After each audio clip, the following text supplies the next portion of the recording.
Hello, and welcome to the 2015-2016 Dual Credit Registration Packet Review. The first page represents some general information regarding the Dual Credit program here at College of Western Idaho. The Dual Credit Office strives to ensure that all of its participants have a positive experience with the Dual Credit program. Refer to this page for example course sections, student eligibility requirements, course options, proficiency score requirements, tuition and fee details, textbook and course materials, as well as student expectations. Now let's turn to the back side of this page to review some additional general information policies.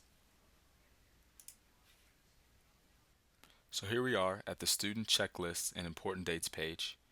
These checklists assist students with identifying important deadlines. This manuscript mentions payment deadlines, a dual credit enrollment checklist, high school course drop and refund deadlines, and also highlights the high school course withdrawal deadline. Please pay attention to the accompanied CWI online or on-campus checklists with a deadline manuscript related to online and on-campus specifics. As a dual credit student, please identify yourself with either the high school or CWI online or on-campus spectrum.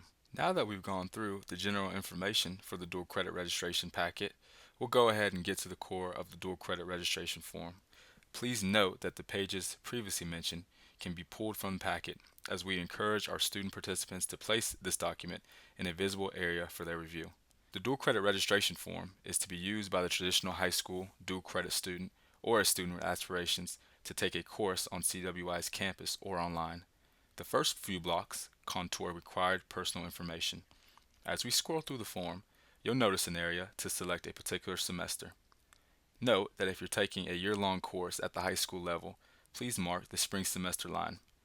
Be sure to correctly include the subject abbreviation, course number, and section numbers as you add courses. Next, you'll include fast forward information. After you include your payment method, you'll see an area related to the state's fast forward program.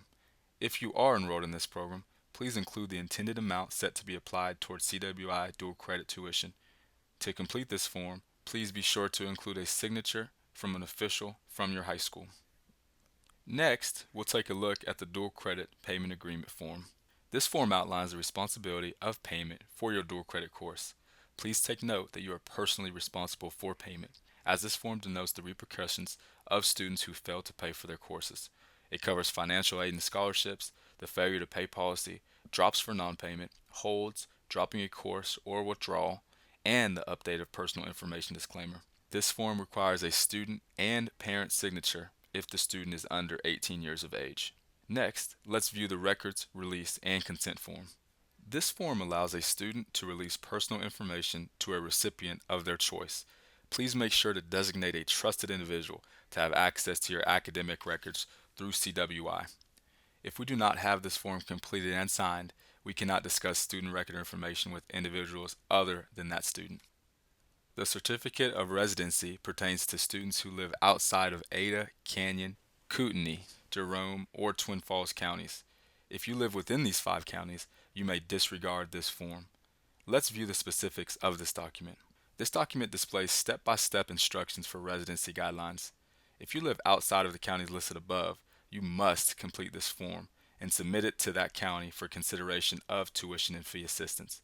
It is important to note that this form must be forwarded in person, by mail, scanned, or emailed. Submit this form to your county clerk before September 15th if you plan to take classes in the fall semester, and before February 15th if you plan to take classes in the spring semester. Most counties will cover the fees issued to out-of-district students. Otherwise, a charge of $50 per credit will be applied to the student's account. The county will notify you within 30 days from the date of submission. The following form is the official certificate of residency document to be submitted to one's respective county. Please make sure this document is filled out in full with contact information, residency specifics, and documentation attachments if necessary.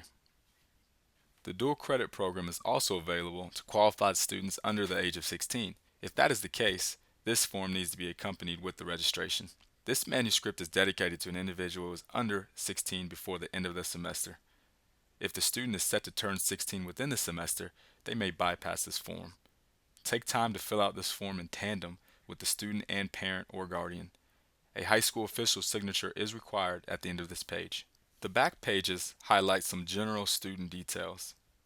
Showcased on this particular sheet are instructions to access student accounts with MyCWI, Blackboard, MyCWI email, student computers, and the IT Help Desk. Please note that the IT Help Desk can be reached directly at 208-562-3444. As we turn the page, general information is continued from the front cover while reviewing grades, drop and withdrawal policies, payment policies, transcript requests, and dual credit staff information. Completed forms should be mailed to CWI Dual Credit MS 1300 P.O. Box 3010 Nampa, Idaho 83653 or in person at 6042 Birch Lane, Nampa Campus Multipurpose Building, Room 212, Nampa, Idaho 83687. This concludes our tutorial for filling out the dual credit registration packet. Please feel free to contact our office if you should need any further assistance concerning the dual credit registration process. Thank you, and I hope you have a wonderful day.